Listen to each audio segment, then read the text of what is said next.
was the one of the foremost remote viewers of our time, and she happened to live just a couple of blocks away from me, and I went to one of her schools that lasted a week, and this was back in, let's see, I think 97, and I've done a little remote viewing since then. I wish I had more time to do it, but it certainly is effective.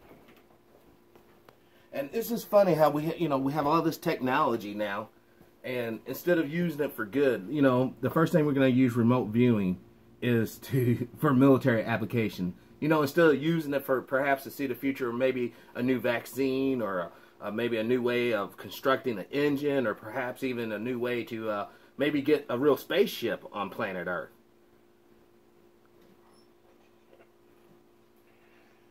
Yeah, we always seem to end up using whatever we've got for some kind of military application. For instance, when Bob Lazar worked up at S4 and was involved in the back engineering of the 9 extraterrestrial saucers we had up there, the ETs gave us 500 pounds of element 115. And instead of using it for scientific uses, they planned to use it for a bomb. What type of bomb would you make with that element? Would have been a bomb with 500 pounds of element 15 would blow a continent the size of South America to smithereens. Oh my gosh.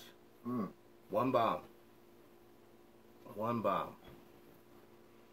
And so did we make the bomb, though? We do have that in our arsenal? I don't know what they did with it. Now, a lot of people might not be familiar but or know about this, and maybe John can allude to it. What is exactly has been our interaction with extraterrestrial life forms, specifically underground? ETs made us. They designed us, they engineered us, they built us, and then they planted us, and they watch over us. And all of us on Earth, none of us are from Earth.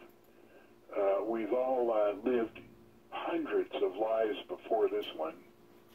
And we're on Earth because in one of our last lives, one of our past lives, we made some kind of an error, some kind of a mistake. And we're down here on Earth to rectify that mistake. Specifically, we're here to learn how to live with integrity, without envy, hate, or greed, and to express our love to our families each and every day. That's all we've got to do on Earth. We don't have to make money. We don't have to build corporations. We don't have to go to war. We don't have to do any of that. All we have to do is learn to live with integrity, without envy, hate, or greed, and to express our love to our families each and every day. And I don't think anybody in the right mind could disagree with that. No.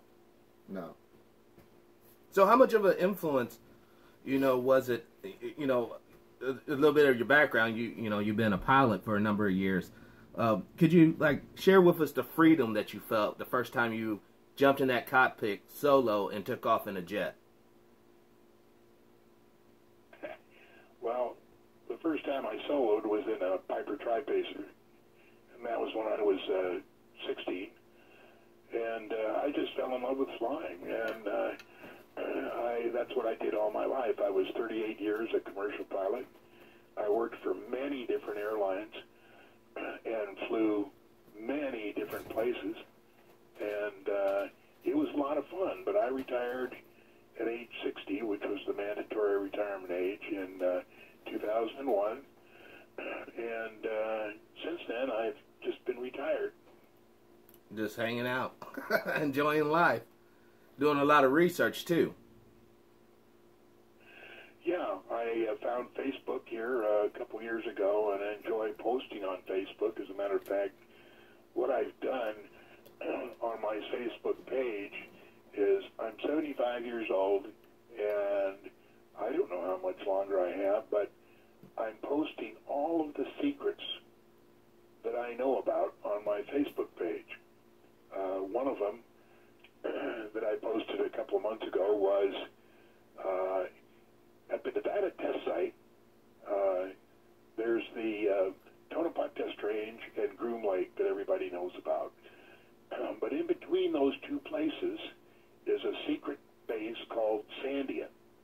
And they built that starting in 1979. Took them 10 years to build. And what they did was they took off the top of a mountain, built the base inside, and then they put the mountaintop back on to hide it. And in the 90s, actually the end of the 90s, they had to figure out a way to get the people up there to run the base, and it required 2,000 people. So that meant that every day they had to get 2,000 people up there and 2,000 people back. Mm-hmm. And it was about 120 miles. They couldn't use the Boeing 737s that take everybody to Groom Lake and Tonopah Test Range, because they didn't want to alert everybody that that there was something going on that required a lot of personnel. So what they did was they built an underground maglev subway between the Luxor Casino and Sandia, the secret base. And they had one terminal at Luxor and one at Bellagio. And the reason they picked Bellagio was because Bellagio has massive underground parking. And it was easy for them to have 2,000 people park their cars there and then go through a secret tunnel to the terminal where the subway was and go up to Sandia. Now, the trip only takes 21 minutes. So they were able to take people up and back. It's been a very large secret for many years, but I posted the beginning of it and how they built it. I posted aerial photos that I have had of when they built it. Now, when you build an underground subway, you have to start from the top. You can't start from underground. So what they did is the time they were ready to go to start building this, they had imploded or raised the Stardust Hotel and Casino.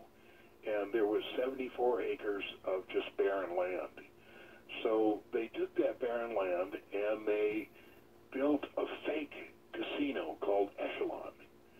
And they built the casino in a manner that would hide all of the equipment that was building the underground subway from Las Vegas Boulevard and from Industrial Road and Desert Inn Road. And so they had walls, and the casino, what they did is they built just the framework. They didn't build anything in it, just the framework. And that hid all of the gigantic equipment that was going on to start this subway. And when they got it built, they covered it up and brought dirt in and made it just an empty lot except for the fake casino, the Echelon. And they told the public that they had run out of money and they couldn't continue the project. And Echelon sat there for many years until just a few months ago it was bought by a company. I'm trying to think of the name. I think it's something like Resorts International. And they were going to take that framework and build a casino for themselves. What they didn't know is when they built that framework, they didn't build it to code because they never thought that they never planned on occupying it. Oh, I see. So when the company bought that framework, they thought they were going to be able to use it for their own casino. And, that's been about 6 months ago, and I don't know what happened, but I'm pretty sure it wasn't built to code, and they're probably going to run into some problems I haven't heard lately. But that project's been going on on for many, many years, and it's been a total secret. What happened is in 2004, they were enlarging the terminal under the Bellagio. It was about 100 feet under the Bellagio. And somehow a backhoe accidentally hit the main power grid for the Bellagio and knocked out the power for 3 days. As you know, when they build a casino, they back up the power all kinds of ways so that there's no possible way that the power can go out, because they have millions of dollars passing across the tables every minute. So for a power outage, it would be a disaster, and that's what it turned out to be, because the backhoe hit the main power grid, but took out the power of the Bellagio, Treasure Island, and one other casino. And the people who were in charge of all this secret stuff had never told Nevada Power, who was the head of the power company here in southern Nevada, and they had to tell them what they had done and ask them for help to put the power grid back in operation. So they had to have a lot of these, what they call NDAs, non-disclosure agreements, or accidental disclosure agreements, that nobody would tell what was going on. But it was a massive undertaking, and you can go on the internet right now and look at Bellagio Power Out 2004, and you'll see all the stories about this power out. But one thing you won't find is what caused it. Yeah. Because they don't want to say that they were building enlarging a secret terminal below the Bellagio. Now, is there any idea what's going on at this secret base? What type of research are we dealing with? I don't know what we're doing. I know that we're trying to enlarge the Nevada test site. It's massive right now, but they are trying to use the Desert Bighorn Sheep Preserve, which is almost as big. They want to use that, and that's expanding it to the east, and they want to go as far as the Colorado River, a place called Iceberg Canyon, and they want to enlarge it also to the west as far as the Sierra Nevadas. So they are planning something, but I don't know what it is. And this ties in with all of the underground freeways that exist, have been built for the last 30 years. We have 6-lane highways between every major city in the United States. Plus, we have underground cities under the real cities, like Phoenix, Dallas, Fort Worth, Memphis. Any of those cities have underground cities. Now, what's the purpose of those underground cities? What's the purpose of that? You know, why? We don't know. So, if there's a nuclear attack, will the citizens be able to get in these bunkers? Is it what? Like, if we have a nuclear attack, like say that, something happens, China and Russia actually attacks us, do you think that they would open up these bunkers so that citizens can reach safety? Yeah, the wealthy ones. No, it's not for us. It's for somebody else. It's for the elite. And there will be no nuclear problem with Russia. As you probably know, we were always allies with Russia after World War II. Russia and the U.S. Agreed to pretend to be enemies, but in fact we were friends and allies the whole time. And we still are friends and allies, but the public is told that we're enemies and we have to prepare for a war, and that's why we have all these new fighter jets and bombers and stuff like that. But it'll never happen. There's not going to be any kind of war like that. We have to, not we, but the military has to manufacture an enemy, and that's what they've done with North Korea. And they've tried to make North Korea the bad guy, and are a threat when in fact they're no threat at all. We have orbiting direct energy weapon satellites that use molecular dissociation to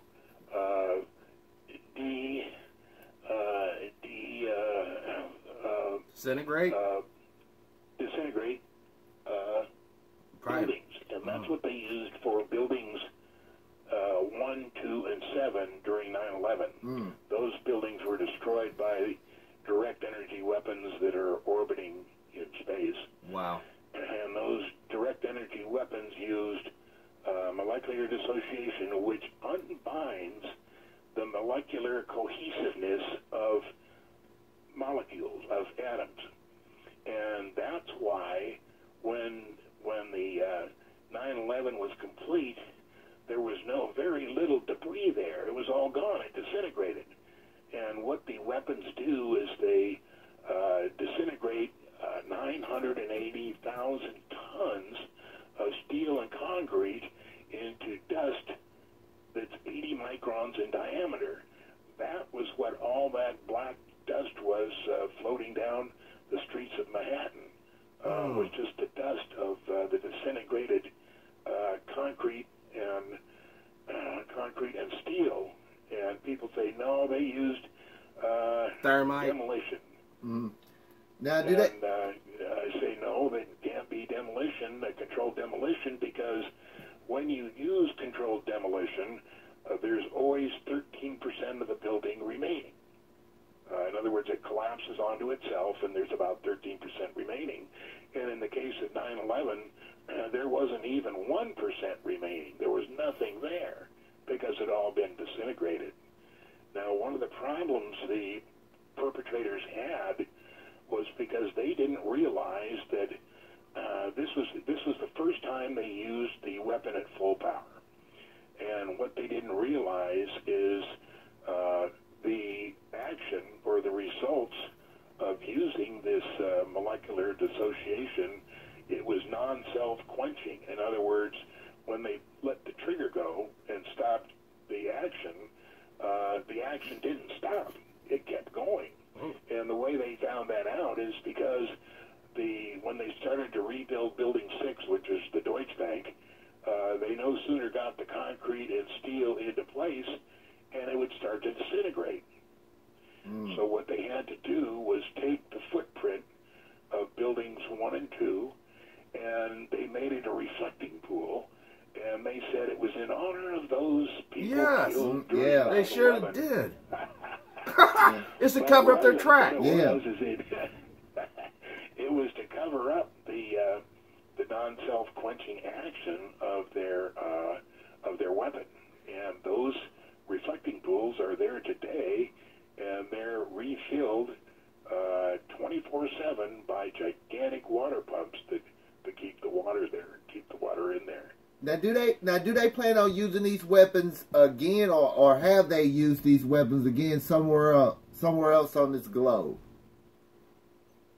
On even like larger scale? Once before on the Youre building in Oklahoma City, and they only used it at half power, and they destroyed that building and then blamed it on Timothy McVeigh, who actually had nothing to do with it, and that was the first time they tried it. Now, they may have tried it other times, but I don't know about any other times. I'm starting to see a trend here, John. I'm seeing a trend where we're paying for these weaponries, and they're being used on us. They're being used on the citizens, and that's not right. Exactly. Now, the last time they used it was to start the Northern California fires, and what they did was they used the weapon to start the fires, and it was strictly, there's a plan called Agenda 21. Yes. And they need hundreds of thousands of acres for their agenda.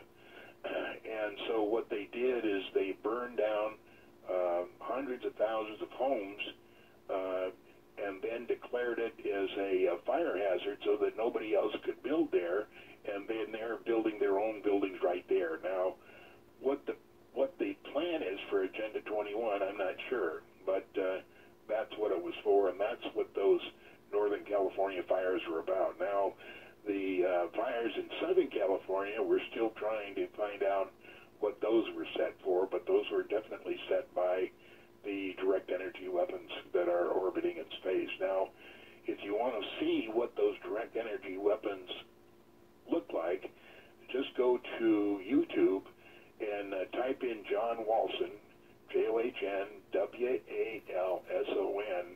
and he's managed to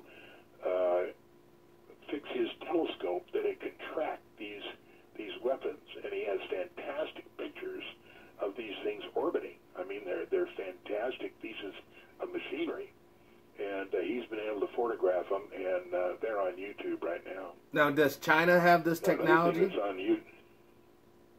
Pardon? Does China, Russia have these directed energy weapons as well, or is it just a good old USA weapon? It's just us that hasn't. Good. For now. Yeah, for now, unfortunately. You know. So is that why, like, when I seen some images of those fires in California, is that why it looked like when certain buildings and stuff were burned down, it looked like it was burned from the inside and instead of the outside? In like certain areas in these complexes that had little tree beds and stuff, and certain stuff was burnt and certain stuff wasn't burnt? Yes. Okay. Also, I had a question from a guy named Thomas. He wanted to know, do you have any information on Project Orion? Did they ever complete the ship? You know, I think they did, but you can find more about that on my website called thelivingmoon.com.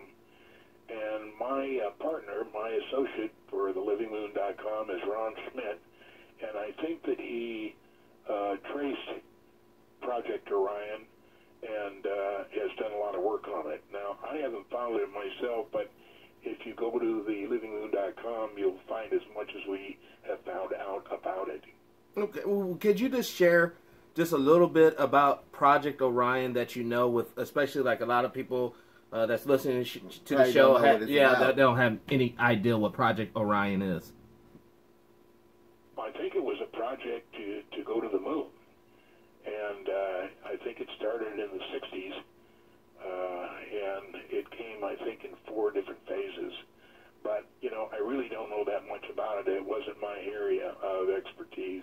Okay, that's fair enough, and we just appreciate the answer there. I got a question for him. A guy named Clarence emailed me from Milwaukee, and he wanted to know, was there any like sister sites like Area 51? Was there more areas? No, was it other sites like that? Yeah, just a different name, I guess. guess. A different name or number or however they label this stuff. Yes, there were 20 years ago. There was 34 separate Area 51s. 34. And what they're called is areas of aircraft access only, AAOs. And 20 years ago was when I was researching that, and at that time there was 34 secret areas, just like Area 51.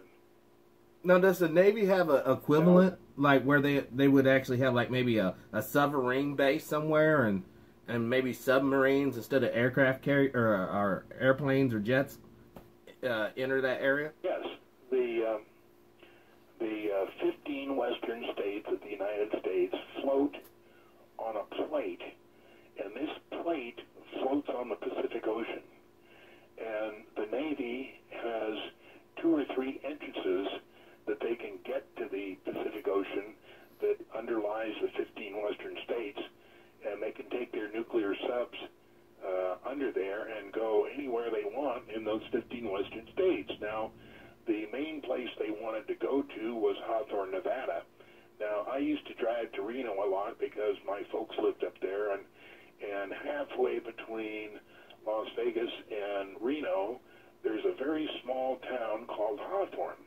And there's a lake there, a very small lake. It's about 100 feet deep, and it's about 15 miles long. And when you drive into town, there's a big blue sign sign, and it says Navy Underwater Warfare Training Center. In the middle of the desert? Now, how could there be an underwater warfare training center in the middle of Nevada in a lake that's only 100 feet deep? So after a few years of researching, we found out that Hawthorne was the main place for the construction and assembly of weapons for nuclear submarines. And it's a base hidden up in the mountains. And they would make all kinds of weapons and missiles and stuff. And at one point, they had to ship these parts either up to Alameda in San Francisco Bay via Reno, or to the south to San Diego. But what they did is they built a elevator 3,400 feet deep that reached the Pacific Ocean. And so now, whenever they have to deliver these weapons to the nuke submarines, all they do is put it in this elevator, which goes down to the level of the Pacific Ocean, and the nuclear submarines come in. The one entrance is at Monterey Bay, and they dip down under Monterey Bay and go through this canyon, and then go directly to Hawthorne, which I think is about 121 miles to the east. And then there's a huge submarine base under Hawthorne, and there's a lot of submarines there, and they go there to get these missiles and parts and all kinds of stuff there. But, you know, that's not the only underground submarine base in the West. There's all kinds of them. There's one at China Lake. There's one at Lake Tahoe. There's one at Pyramid Lake. They're all over the place. And the Navy goes back and forth with submarines. They don't have to go. Don't have to have surface transportation. Now we've talked about the Air Force and we talked about the Navy. Now, can you tell us about Space Command? Do they have any secret bases anywhere? Who's that? Like NORAD, the people who'd be like in charge of maybe any lunar projects we have going on or anything like that? Yeah, that's all this Sandia base. They were going to move NORAD to Sandia and control everything from that one single base there. Do you know if that went through or not, or? Pardon? Did they actually make that move, or is NORAD still out there in the mountain? I believe it's there right now, Patrick. I think everything is in place right now. I mean, this is it's kind of creepy times. You know, it's like everyone's been talking on the net a lot of places about the disclosure that NASA will be releasing here shortly, finally admitting that there's life outside of Earth, and you know, people are getting wise to secret societies, the global elites, or the 1%, whoever, you know, however you want to call this. So, right. I guess what I'm saying is, like, what, you know, in your opinion, John, what do you think the average person should do? Like, just sit and wait? The average person has only one thing to do, and that's to live his life with integrity, without envy, hate, or greed, and to express his love to his family each and every day. There is nothing we can do to change the world. All we can do is change ourselves.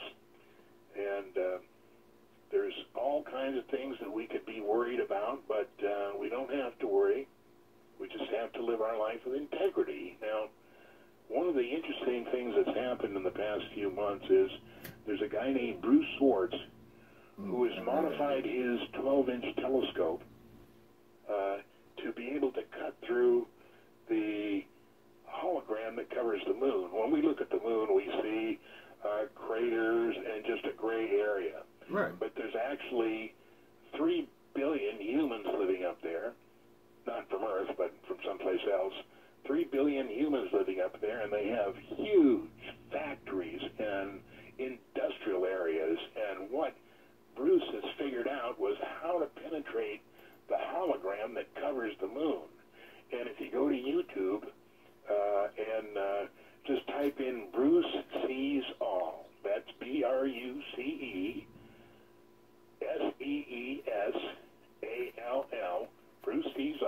YouTube, and you'll see about 30 videos of the most fantastic operations industrial areas on the moon. It's fantastic what they've got up there.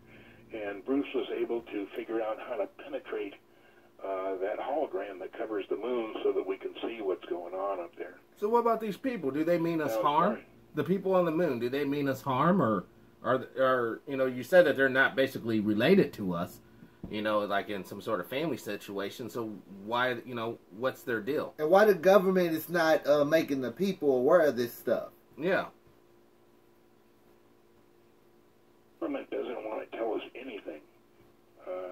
But we pay for They them. won't tell us anything. There's a lot of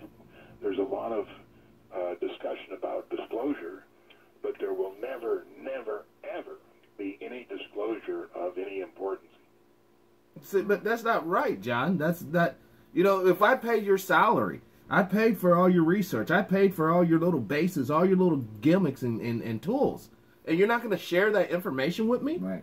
That's not right. And then you'll take it to some corporation, and they'll get a little patent on something, and then sell that patent. I mean, where do you think we're getting all this technology we're using tonight? You know, this is I not. agree, Patrick, but that's not the way it's going to work. We're just dummies, and all we have to do is pay for it. That's all they're interested in. Yeah, just the money. Yeah. Just the money. So what is your feeling on the, like the things like the Federal Reserve? What's your feelings on that? So what? The Federal Reserve and how it's kind of like debased our whole society? Yeah, that's just, they need more money. All they need is money. And, for instance, the only reason we went into Afghanistan is the Taliban was trying to limit the production of opium in Afghanistan. So we told the public we were going in there to get rid of the Taliban because they told us the Taliban was the one that was making the opium. They weren't. They were trying to cut it. But when we went in there, the opium production worldwide, Afghanistan produced 5% of the opium. After we were there for 5 years, it produced 97% of the world's opium production. And we do that all in a place called the Hindu Kush, which is the northeast arm of Afghanistan. And that's where we have hundreds of thousands of acres of opium poppy growing there.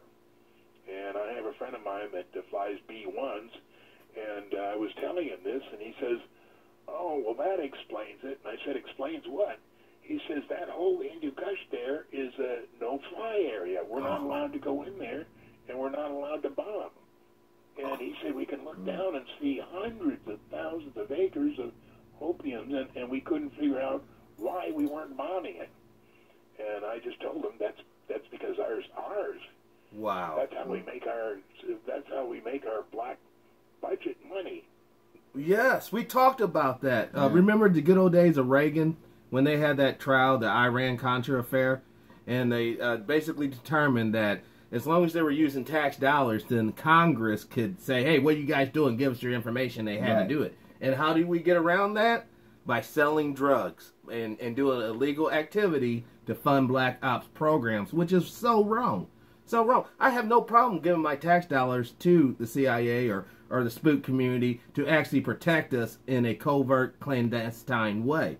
But I do have a problem with these guys bringing in the dope, bringing in the cocaine, bringing in the heroin, and selling it to young people, and then they'll take the little dealers and put them in jail and make more money from them in jail during the prison industrial complex deal. Set up. So it's like, it's just so wrong. It's like, is there any hope the space people will come and rescue us?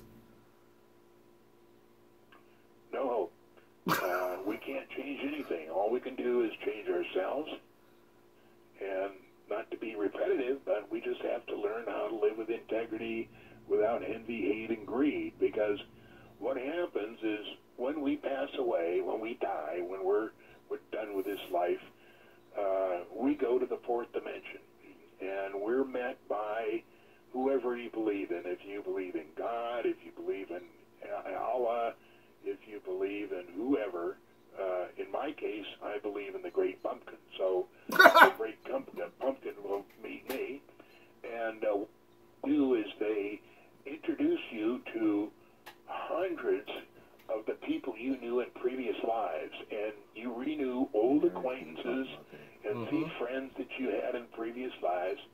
And you get to do that for about an hour.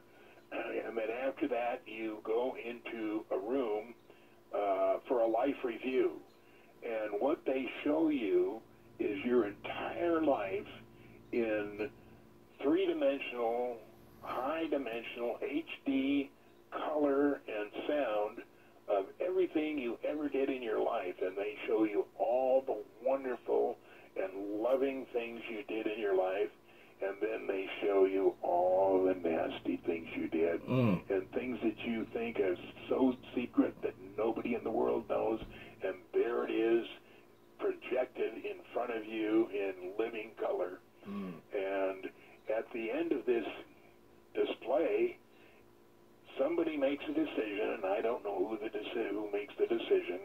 It's decided whether you have to go down to earth and work some more on learning how to live with integrity without envy, hate, or greed, or whether you can stay there in the fourth dimension, which is actually heaven. We call it heaven.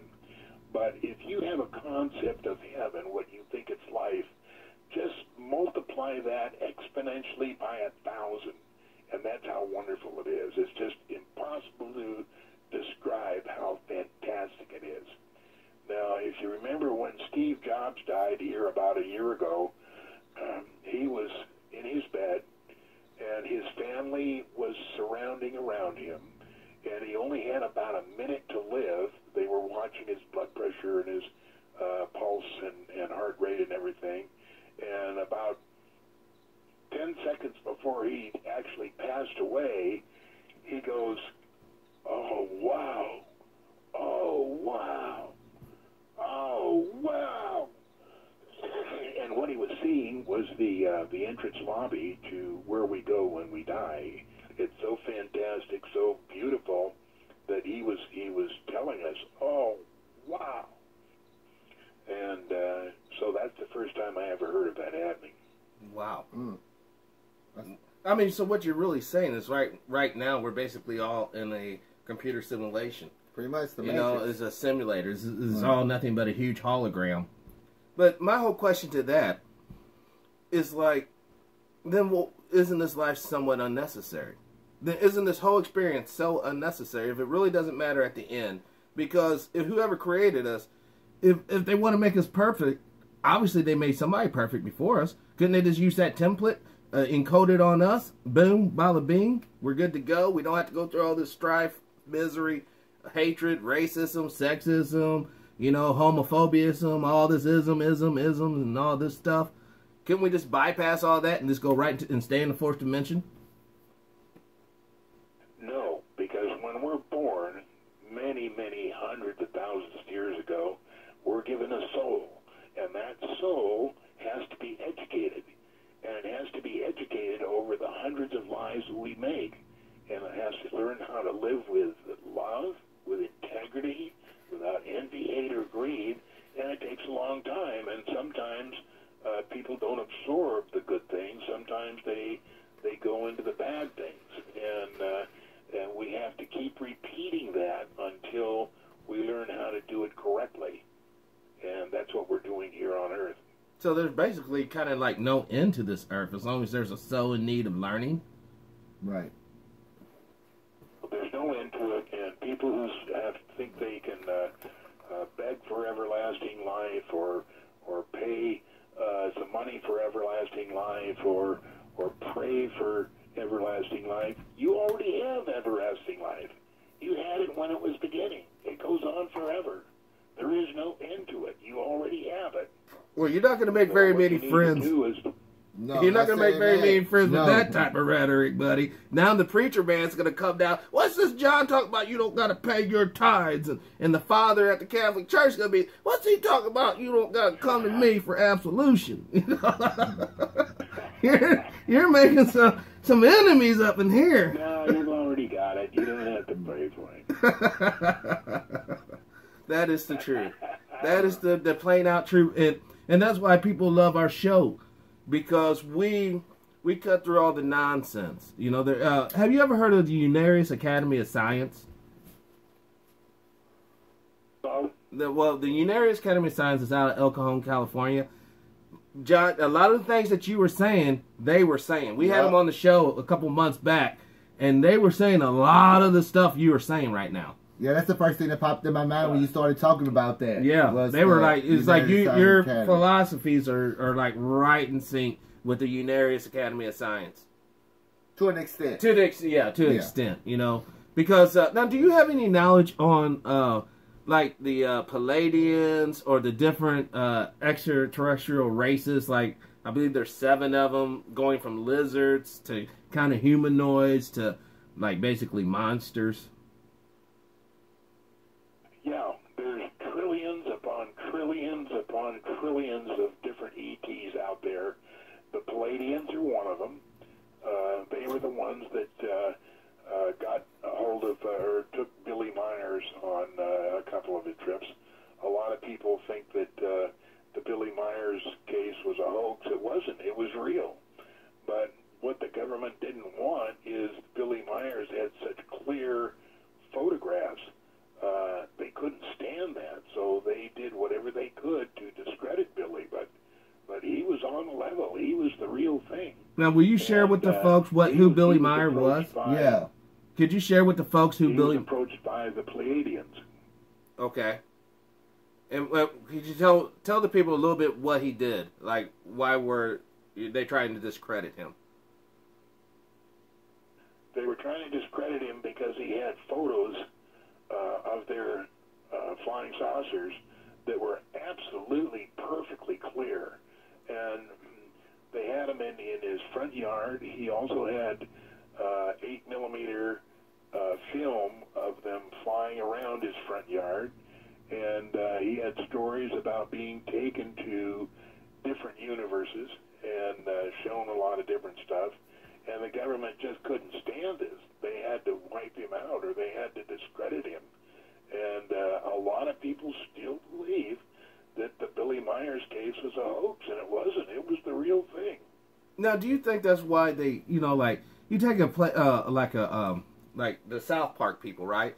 They put in America's psyche, like the typical alien abduction, according to like South Park, would be the aliens will snatch you up in the middle of the night, stick an anal probe up you, and do all these weird experiments. And that's what a lot of people have in their psyche when it comes to alien. Do you think this is done by design to make us kind of fearful of any, you know, outside, you know, influence?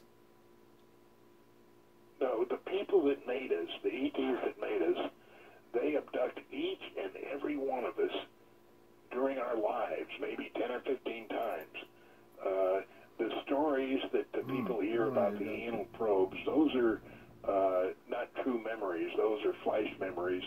And they put that in so that you don't try to remember what happened to you. Now, each one of us, now there's 7 billion people on Earth, but 25% of them are actually aliens dressed up as humans. So there's only about 5.5 billion of us, Earthling or humans on Earth, and each one of us is taken 10 to 15 times during our life up to the moon, to their laboratories, and they be sure that we have the proper upgrades and that we're physically okay, and if we're not, then they make changes or whatever they want to do. I don't know all the stuff they want to do, and then they bring us back and put us in our bed. Now, the whole operation, only going to the moon, going into the laboratory, and coming back, only takes about 35 minutes. So, how they transport? Yeah, remember that. And what they put is, they put in false memories so that we don't try to remember it. Now, there's a lot of people that have undergone regression to try and remember their abductions, but they were very sorry they did it, because there's things that we're just not supposed to know, and one of them is that the aliens are doing this to us. So is that why everybody that say they got abducted by aliens, their story always sound the same? Is that a like, okay.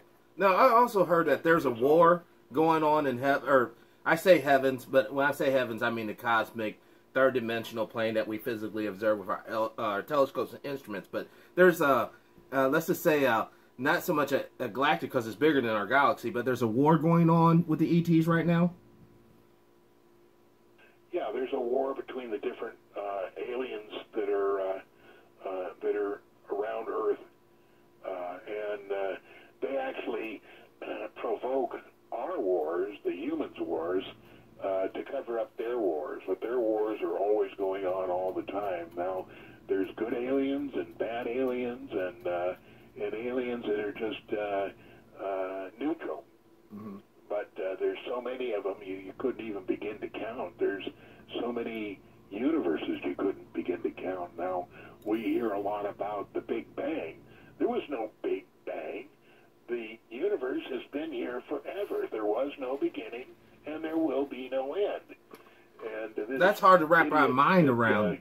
That's so hard to wrap my mind around, John, is to think that the cosmos, because, you know, I grew up believing, you know, God made heaven and earth in, you know, 7 days. Man was created on 6. And then, you know, in school I learned the Big Bang, like you just said. And it's like, you know, to think that we have just been lied to, you know, our whole kind of existence. It's sort of like, you know, someone sitting you down. Now, John, you're going to believe in Humpty Dumpty. And if you don't, I'm going to put you to death. You know what I mean? And it's like, it's kind of frustrating. Why, That's if you what want to we're keep fed, believing something? and it's not true. I mean, the universe is so big, there's just no way to tell how big it is. And there was no beginning, there was no end, there was no Big Bang. It's just huge. And you know, there's out there in outer space, there's spaceships that are bigger than our solar system. Now, speaking about our solar system, we're told that there's 9 planets, and that's wrong. There's 40 planets in our solar system. Most of them we can't see because they're hidden. How do they hide it? They do it with gigantic mirrors so that when we look into space, we're just seeing more space. We don't see these planets. But of those 40 planets in our solar system, they all have different kinds of civilizations. They trade every day. They farm every day. They mine every day. And there's a tremendous amount of air traffic going between these different planets all the time. But we're supposed to be totally unaware. We're told that, well, there may be life, but it's millions of light years away, and we couldn't possibly get there. That's false. I mean, there's the people who are out in space and far more advanced than us. They can travel hundreds of light years in a second. And now, how are they doing Einstein this? was wrong. How are they traveling? Einstein went. Pardon? Kind of segue back to the moon thing when you're saying that they abduct us. How are they transporting people? How are we traveling, or the ETs traveling through space? In the case of the moon, when they pick you up, they have these saucers that transport you. But if they're going between universes, they do it with a spirit. Now, we can't do that as humans because we have a physical body, and we aren't going to realize our spirit until we get far more advanced, and we'll eventually get rid of our bodies. But right now we're stuck with them, and there's no way we can go to different planets because we're human and we're not supposed to. I guess. So this mud ball that we're on, It's supposed to be stuck in. Yeah, it's like a real prison. Now, it's like a real prison. Now, how many of those saucers they got hidden out through the state of Nevada? Do you know, at like a rough number, how many? Well, let me tell you this. If you had a switch and you could illuminate, if you could make the saucers visible that are going back and forth to the moon every day, the sky would be black, that there's so many. All the time, but they're invisible and we can't see them. But if you could see them, the sky would be black because there's so many of them. So that's why we'll never be attacked by Independence Day scenario. No outside force would ever really attack the Earth because we have this huge outside kind of protector. Right. What was the question? No, do you think the people on the moon or the people who are like all the ships, do you think they're kind of protecting us in a way from other civilizations out there? It protects us. I mean, there's no way that an asteroid is going to hit the Earth. They have too much invested in us. You hear occasionally about they're going to reduce the population to 500 million, and that's BS. They're not going to reduce anything. This is all under the control of ET. They have it all planned. Everything's going to work out. All we have to do is educate our soul, and we do that by living with integrity, without envy, hate, or greed. That is just so simple, John. It's just too simple. You know, people want this complex, you know, I gotta jump around and do this and that, and then it's gonna be okay. But you're just like, no, just live without envy, love your family, and live with integrity.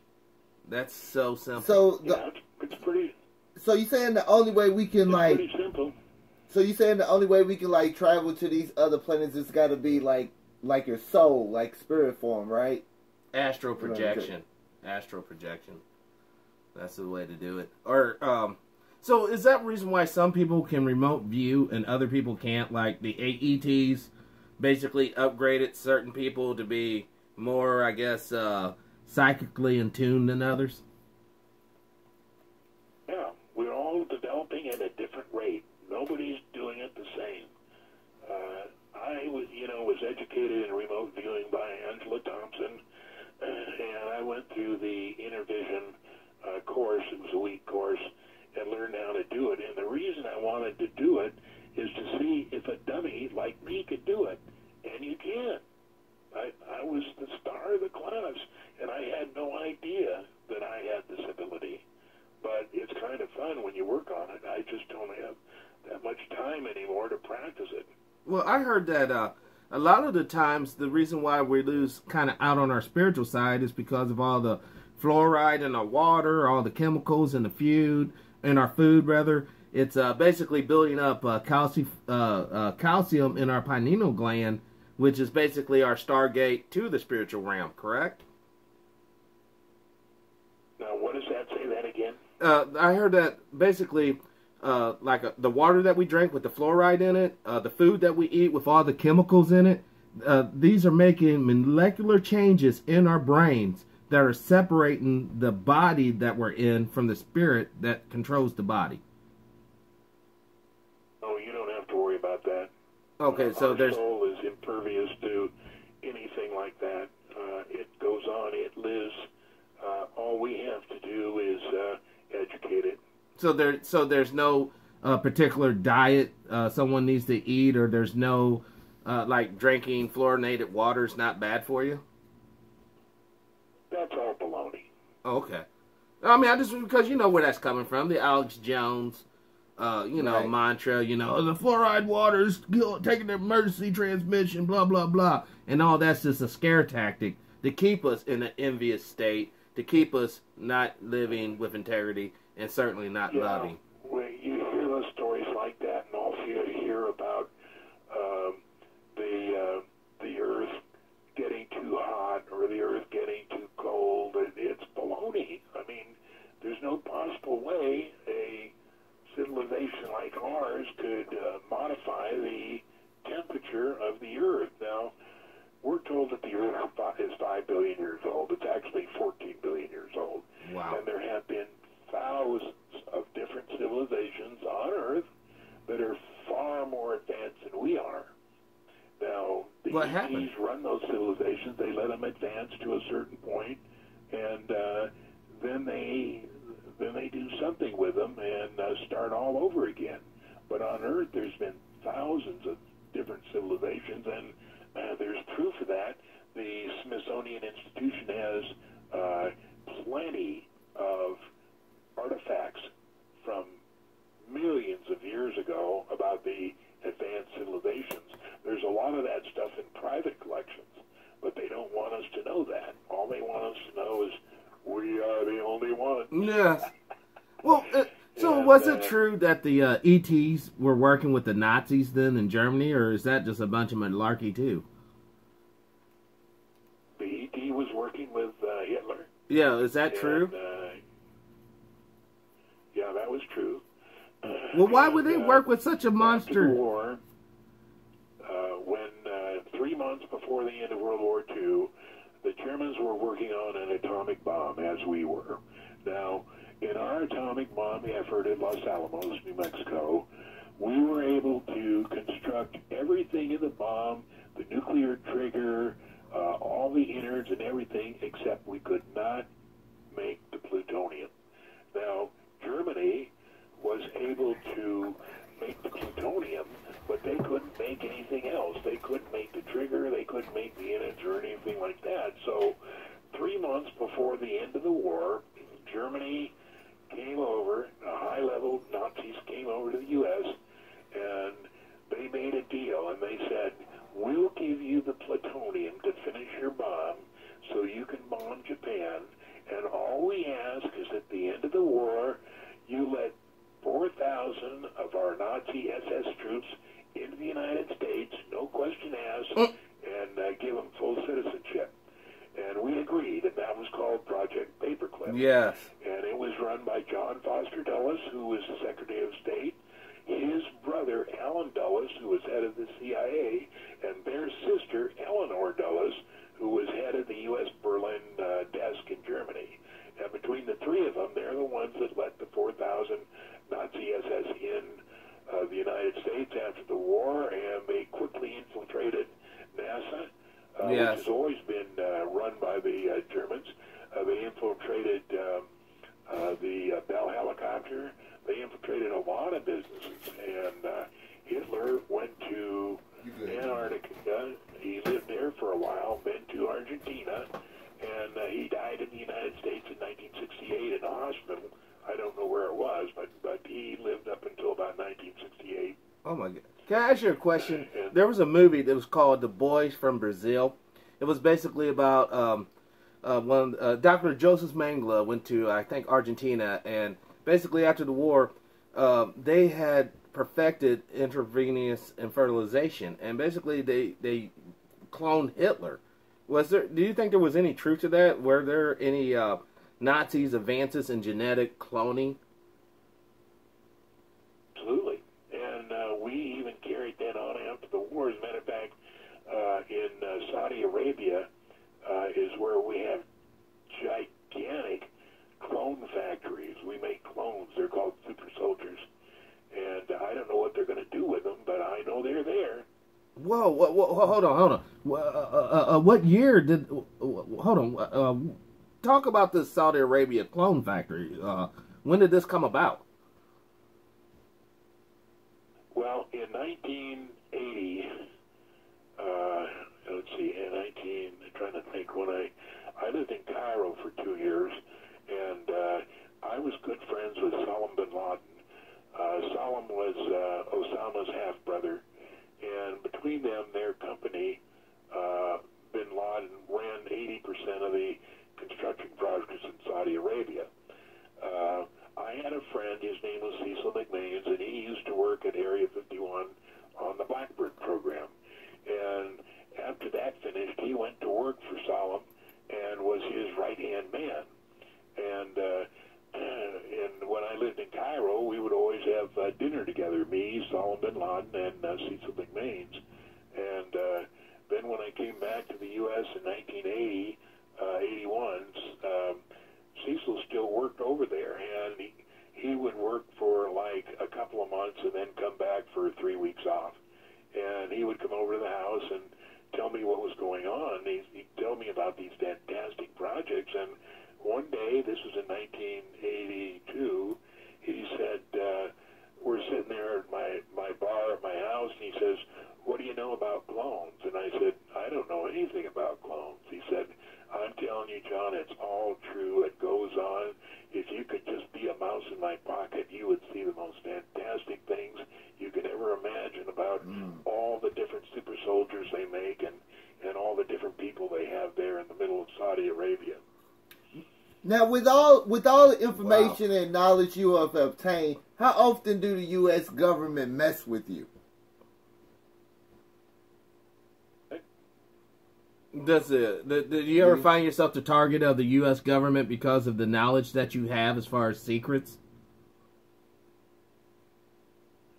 I'm sorry, I have trouble hearing. What did you say? Since you have so much knowledge and secrets, do you ever find yourself the target of any, the government coming down on you saying, hey, don't say this, don't do that?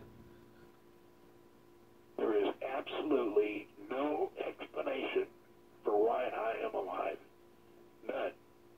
Nobody can figure it out. I'm saying stuff that's not supposed to be known, and we can't figure out who is keeping me alive. It just doesn't make any sense. We've heard that before. Yeah. We have definitely heard that before. I mean, that clone thing, that clone thing's just blowing me away. It's blowing me away. When you was in Cairo, did you get a chance to go to the pyramids? Absolutely. When I lived in Cairo, the pyramids were open then. Then after a few years, they closed them.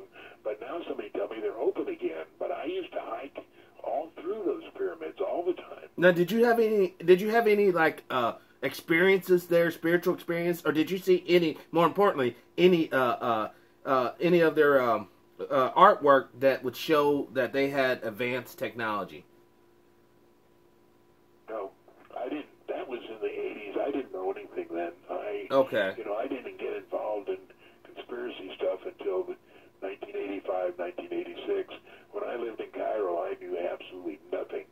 I just worked for a CIA cutout, and the airline was called Air Sinai. And what happened in 1978, Egypt and Israel signed what they were called the Accords.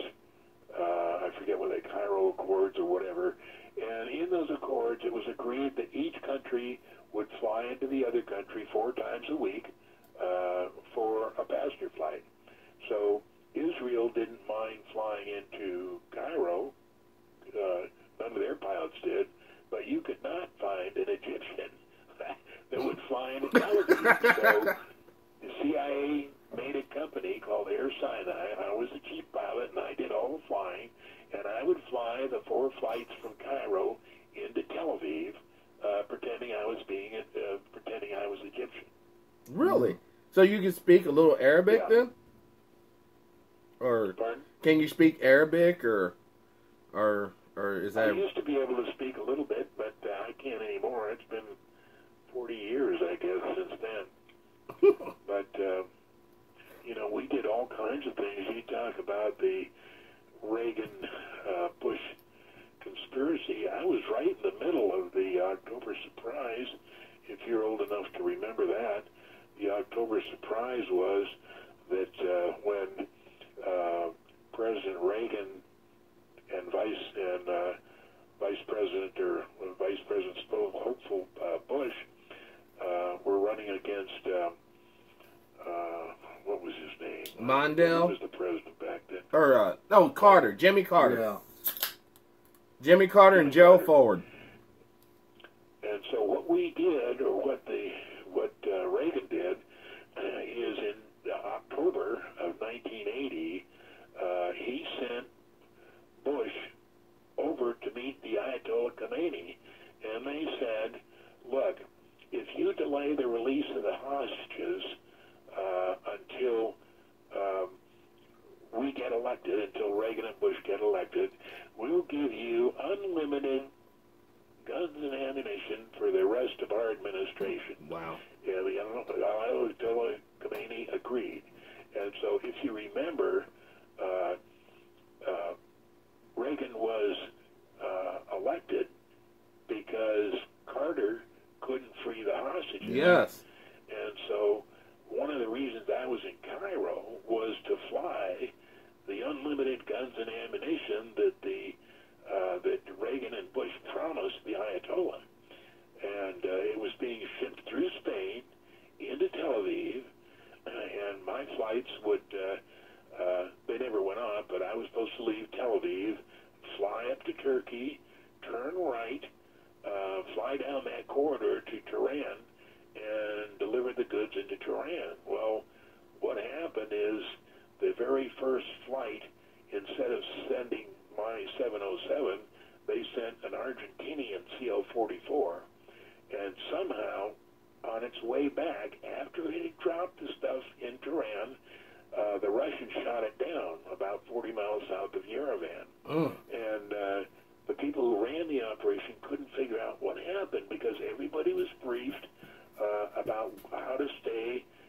out of Russian territory and how to stay out of the country to the south. And this narrow corridor is only about 100 miles wide. And they couldn't figure out what happened. What happened was that the Russians knew what was going on. And the CL-44 on its way out, they came and intercepted it and made it fly into Russia. And the guys in the CL-44 probably thought, well, you know, we don't have anything on board. They can't prove anything. And when they got over Russia, they shot them down. So, what happened to that flight crew? The people who ran this operation didn't want to risk the 707s that I was flying on getting shot down. So the operation went down to the United Arab Emirates, and they shipped all the stuff from the United Arab Emirates across the Persian Gulf into Iran. Do you think that's the real reason why Saddam attacked? No, that was Kuwait. That was Kuwait that he attacked. Okay, yeah. Okay. But I've heard of United Arab Emirates, and I've heard some unsavory things about them, actually. I mean, I know that they're one of our allies in the regions, but, you know, they condone some kind of brutal, you know, day-to-day affairs. All our allies in that region do that. Wow. Well. They all do it. So, you know, just wrapping it up, about the moon. Do you think there could be a way that the pyramids in Egypt were actually sending power to the moon back in ancient times? Okay, now what's the question? Do you think that the Great Pyramids in Egypt were like a power plant and they were actually sending energy from the earth to the moon? No, what the Great Pyramids were, they were all over Earth. They were energy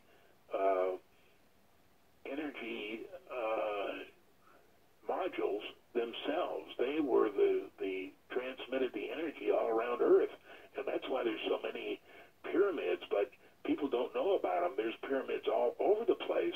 For instance, the Appalachian Mountains covers about 20 or 30 pyramids, and they're just all over the place. There's so much stuff going on that we don't know about. For instance, have you heard about the Giant of Kandahar? No. Well, I've heard of. Okay. Could you tell us? Just type in on your computer Giant of Kandahar, and in 2002, a Special Forces troop was exploring an uninhabited area to the east of Kandahar in Afghanistan, and they ran into a giant that was 12 to 15 feet tall. He had red hair, red beard, and he had 6 digits on each hand, 6 fingers, 6 toes. He was gigantic. He weighed about 1,100 pounds, and he was extremely agile. It was just like a ballet dancer. He could do anything. And he carried a spear.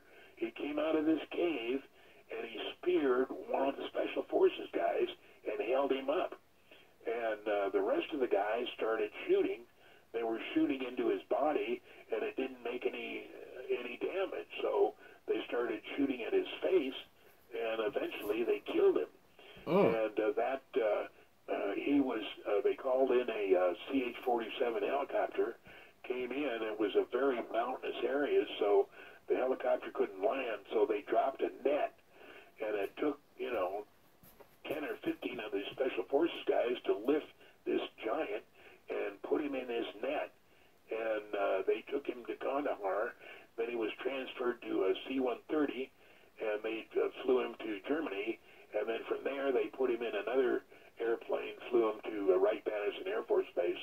But if you type in Giant of Kandahar on your computer, you'll see all the videos that are starting to come out. It's only been in the last couple of weeks that this story has started to break.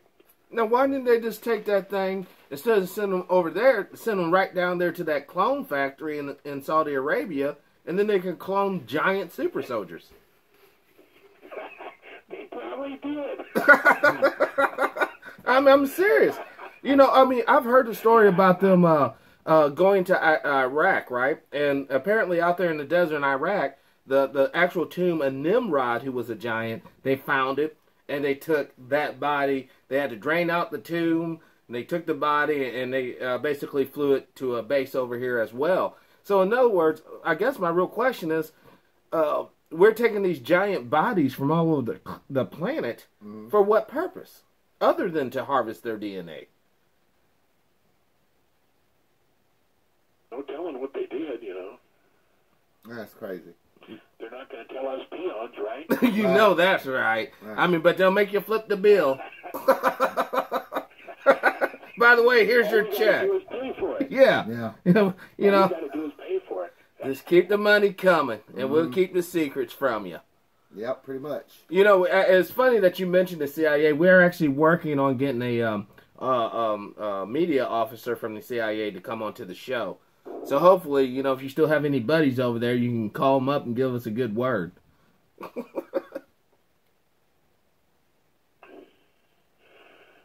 just remember, my last words are, learn to live with integrity without envy, hate, or greed, and to express your love to your family each and every day. There you go.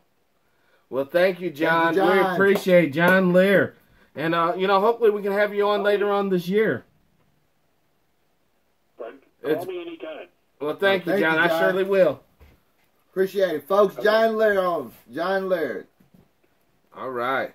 Thank you. Thank you. Bye. Bye. Everybody, I hope you enjoy the information. The show ain't over. We got a lot of stuff to talk about. You know, another 15 minutes. We'll get the people another 15 minutes because, man, that was kind of cool because a lot of stuff he was talking about, Mark from Anaheim had talked about. You know what I'm saying? Especially with the Iran-Contra stuff and all the stuff. Yeah. But the crazy thing I want to talk about is straight up this clone factory over there in Saudi Arabia because of the What, fact, you want to go get one and buy one? I don't want So, one find because one on Amazon. there has been a thing about the organ, you know, Right. the organ theft, and then a million black men basically missing. Yeah. You know, what do you think's really going on here? You know, what do you, I mean? Is it just the government? You know, ooh, spooky. Oh, we never gonna know. Well, they probably got some Frankensteins over there. Well, I mean, I wanted to say when John was on, you know, the reason why the aliens don't want to come to this fucking planet because they know that this motherfucker here is fucked up. It's fucked up. Your spaceship's gonna be on fucking blocks. Your ass gonna be on a gurney somewhere. Chop the fuck up. Don't fuck with them people there. They're not right. Yeah. And you know, I mean, that, you know, obviously, you know, this has been a different show than normal because you know we normally go into the politics deep, but I think it's good to bring on people like John and others to show that there's a bigger thing after we deal with the shit that's down here on Earth. Honestly, folks, there's a bigger thing going on out here.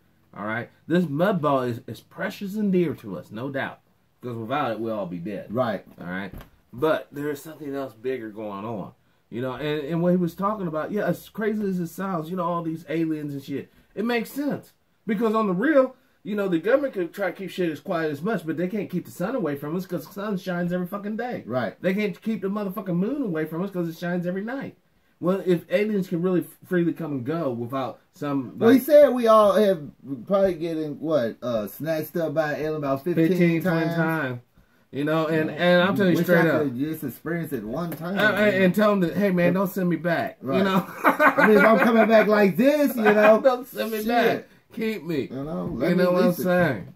Experience it. But I thought the show was interesting. That's what we want to do here is bring a variety of different types of information. You know, and we are not just a one-level show here. You know, we do, you know, there's things I feel passionate about, things he feel passionate about, and we're going to bring this together. And then there's things we both feel passionate about, you know what I'm saying? We're going to bring all this shit together. But, you know, the reality is this here. We got this guy like aliens. Oh, I love aliens, and I love knowing the secrets of the universe, you know, whatever they may be. That's why we had John Lear on. Exactly, you know, and, you know. Yeah, I know how to sit, be quiet, let you answer the questions, and, you know. A lot of these people, you know, I actually talk to off camera, so. Right. It's a little different dynamics, you know. Yeah, but the thing about it, I'm trying to bring quality people to the show. Yeah. You know, people with good information. And John had a lot of great information tonight for us to digest, you know. And, You know, another one, you know. This is definitely another thing on the dot. The other morning show is growing, and we want to thank you all the viewers. You know, I want to give a shout out to our Serbian viewers out there. You know, all the Serbia, subscribers, and all the subscribers. You know, on Dimebag TV and True Powers Mind, YouTube, and all the people. Oh, tell them about the show. Tell them about the show. Oh. Tell them about the show. Well, there was a show that was on that I hosted many weeks ago. But that show is no longer here. We reformatted it. We're going to restructure it. It's going to be a very interesting, very high energy show. It's called The True Power Show. Check that out. Be premiering April 1st on Dimebag TV and True Powers Mind, YouTube, live. Or not live. It won't be live. It will be, the True Power Show will be taped in front of a live studio audience.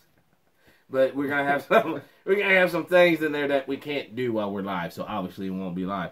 But it's gonna be a very great show, you know. Yeah. Don't be shocked to see, you know, some of the faces here on that show. You know, some new faces and some new faces. And also, I'm gonna give a shout out to any up and coming people who are doing their thing. You know, Dimebag TV is reaching out to you. We're looking to bring on more people on board to just basically, you know, fill out our network. So jump on the train now. We're coming into a stop. You can hop on, and then we can take it off again. We want more people to come on and get random bullshit. Yes, we do. You know, this is what this is about, man. We're a couple rural guys. You know, there's not a PhD between us. You know what I'm saying? There's not $1 million here. But we can bring you priceless information. Yeah. You know, and I do want to give a shout out to all the people who have been donating over the past couple of months. Thank you. 4 months. And thank you very much. You know, a lot of things that we're doing is basically, you know, someone made a comment. And about for all you haters out there, your comments, they're funny and they're ridiculous. Okay? Thanks for commenting. I love them. Yeah, thank you. But maybe we're going to fry some onion rings or something. Put some ketchup on it. Yeah, so, you know, oh, he's eating, girl. You know, I am a human being. We ain't going to go there. Don't even go there. Yeah, I am a human being. So the thing is, though, what I want to say is that we like the comments, though. We are about ready to put together a real network of regular folks doing their thing, and I hope you all join us for this experiment. Yeah. All right, so we got the True Power Show coming out. We have the Other Morning Show, and we also have the Dimebag TV podcast. The podcast, now. yes, the podcast. You want to tell them about the Patreon account and all that good stuff? Patreon.com/DimebagTV. If you want to help out the show, we trying to grow the network as a whole. Yes. And, you know, I want to just say thanks to everybody that sent stuff in through the P.O. Box, through the email. And that's P.O. Box 133, DeSoto, Missouri 63020. Yeah. So, you know, and there was somebody else I wanted to thank. I lost my train of thought. Yeah. Well, you know what? This has been the Other Morning Show. I'm True Powers Mind. I'm Dimebag Dolly. And we're out. Peace. Peace. Hit that stop button over there.